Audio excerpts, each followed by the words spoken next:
Okay, we are going to be starting our space sketchbook assignment today. Now, it's really important to learn how to use space because as an artist, you want to be able to give the illusion that there's depth to your picture. And there are tips and tricks to be able to do that. Anything where we are making something look three-dimensional on a flat two-dimensional surface is technically an optical illusion. So it really confuses the brain into thinking that there is depth to something that does not have any. So it is something that's hard for people to get, but there are a few tips and tricks that you can use to create it. When we are making our sketchbook assignment today, you're going to use at least 4 of these vocabulary words that you had to do: positive space, negative space, high and low placement, which can incorporate foreground, middle ground, and background. Overlapping also incorporates those. Linear perspective, which 1-point perspective and 2-point perspective are part of. Your vanishing point, your eye level or your horizon line, where the sky meets the land line, or appears to. There's no actual line there. Or aerial perspective, where things get sort of blurry as they get off in the distance. So since it is fall, I'm going to do a couple of different, we're going to incorporate landscape. It's one of the easiest ways to incorporate the use of space. So I'm going to do 3 concurrent ones so we can kind of get a variety. So I've started with my eye level. That's one of the vocabulary words. I'm going to start with a vanishing point on each one of these. I'm going to bring out some lines from my vanishing point here. I'm going to use those to make a couple different things. If you wanted a street, or you wanted a river, or you wanted, something, you could incorporate this larger area into a foreground. So this is like maybe a waterfall. Maybe overlap a rock here. This is going off in the distance. I'm going to add my middle ground line. I'm going to kind of shift my river over just slightly so it kind of is going to look like it's coming, down and then over this hill area, because I have to be extra. It also helps to create that illusion of distance. What I just did here was make a little dip where that water would be coming over, because usually it's not going to be completely flat. So maybe there are some rocks here. Maybe there's a tree. So when I was talking about, and for trees, I generally start where the base is going to be and then bring it up in one sort of thick to thin line, then branch off of it. It's going to look like a Y, and then it'll look kind of like a chicken foot, thicken where it meets the trunk, and then do another Y, Y, Y, Y, Y. Just keep adding Y's. You'll wonder why you started drawing a tree, but it helps to fill that in, especially for trees that have lost their leaves.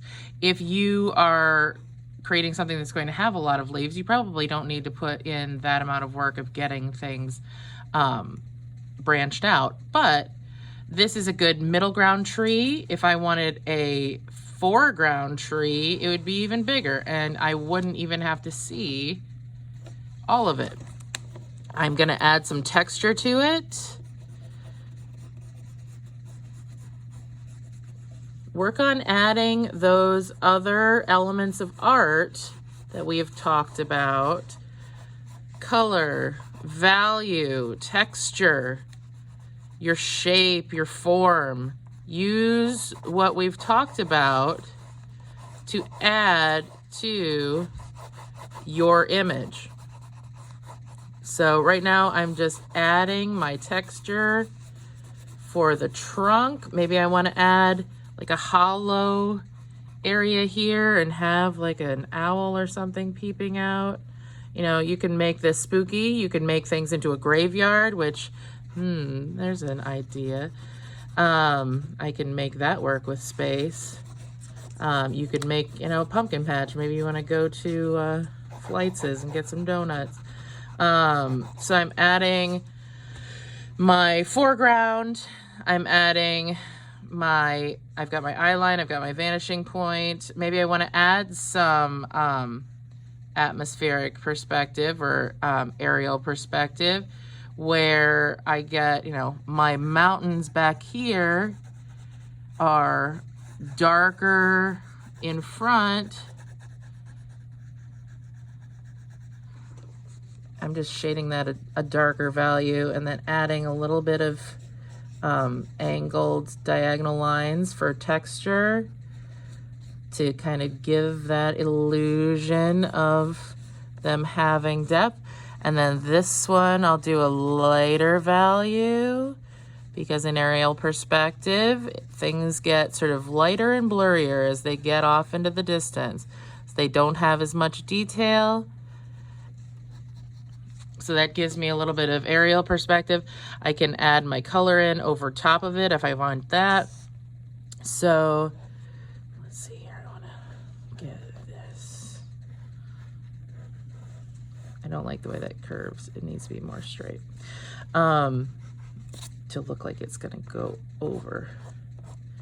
So I can use some vertical lines and horizontal lines to make that illusion of the waterfall there. Gives me a little bit of distance. I'm still working on that one, but I like that idea of both the pumpkin patch and the spooky thing. So if I'm doing a graveyard, maybe I want, let's see, maybe I want a creepy house next to it, like Addams Family. So I can start with a square or a rectangle. I'm going to line up my corners there with the vanishing point. I need to figure out my roof line. So kind of maybe make it a little bit swoopy. And again, line up the corners there. Swoopy, swoopy. Just make these parallel.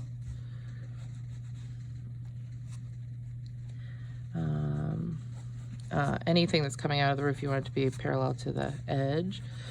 So maybe I have like a creepy chimney or something. Kind of looks janky.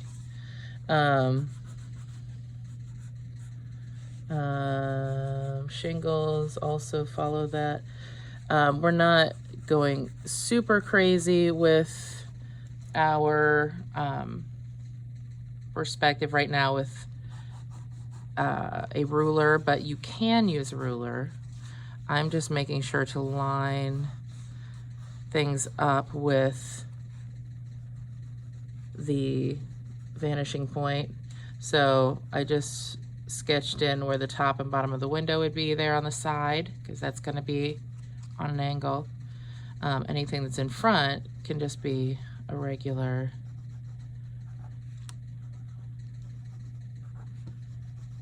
shape. Maybe I get some like, I mean, this is not nearly as creepy as I was thinking. Maybe I have some like boards over the windows, that kind of thing.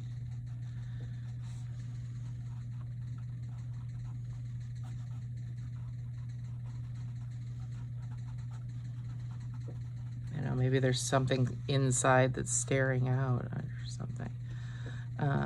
You could have like broken glass or something. Now it looks like a gingerbread house from Hansel and Gretel. Hansel.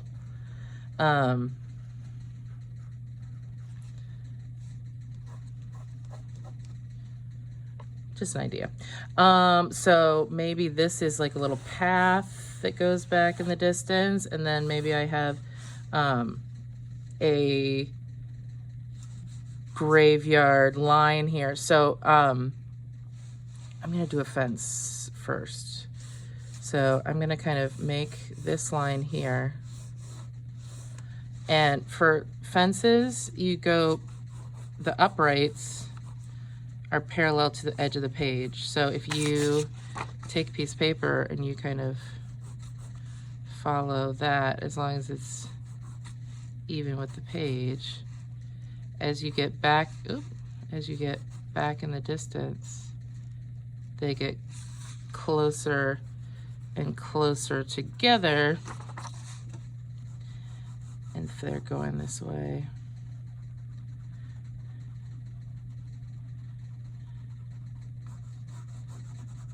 I mean, it's off in the distance, so you don't need an intense amount.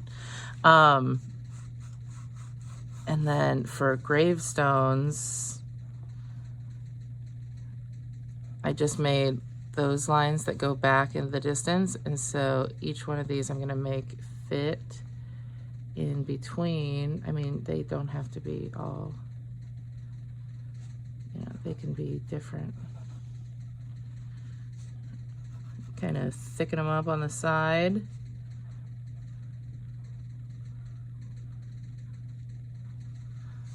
We can do another row.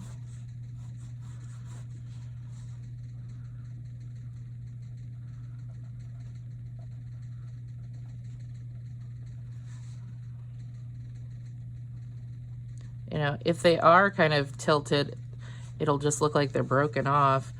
You can have like ghosts or things in there. You could have a creepy tree.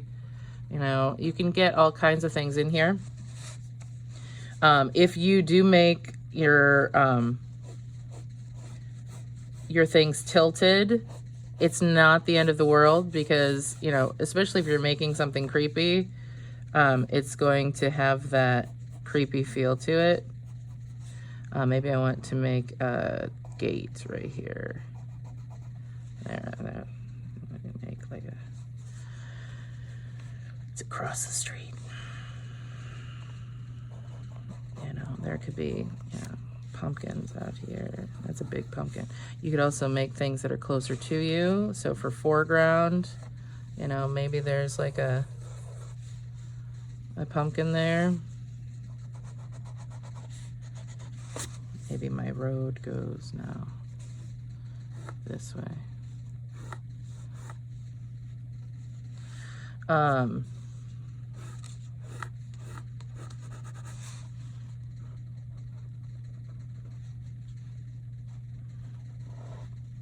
You start with a circle and then you make little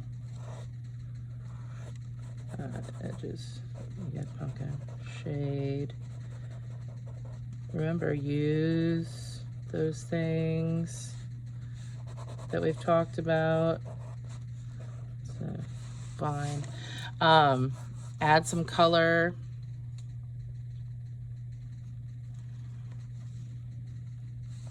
Maybe you want some creepy mountains off in the distance. I mean, we don't really have any mountains here. It could also be, you know, you can make poofs of trees. It doesn't have to be mountains. You can get the same sort of aerial perspective doing poof of trees so that it's showing that distance. You know, it just depends on what you want to do. And I'm going to take a minute and get some things in here. So So I've got my foreground, middle ground, background. Maybe I want to do, you know, a pumpkin. And, you know, maybe I want to do the side of a house. There's nothing that says you have to do a complete one.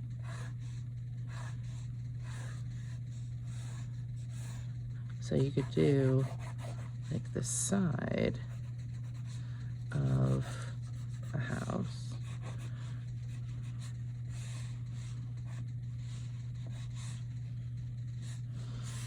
And have that. You can have bushes. It really just depends on what you want to do.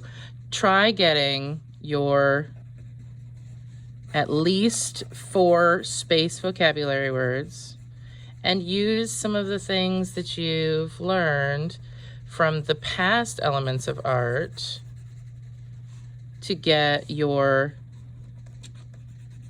picture filled. If you are doing just black and white, make sure that you're adding your levels of value. I'm going to be adding more to mine, and I'm going to be using my colored pencils to add color.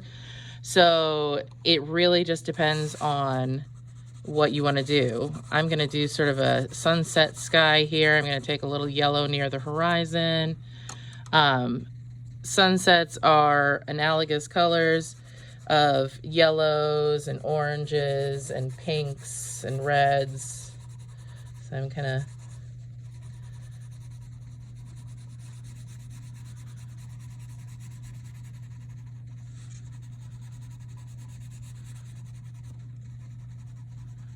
getting this in here.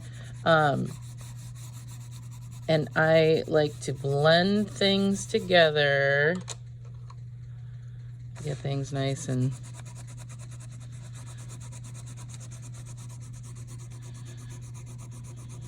I'm using my combo of magic wand and regular. I need to sharpen my pencils.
Remember, you can layer your pencils.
That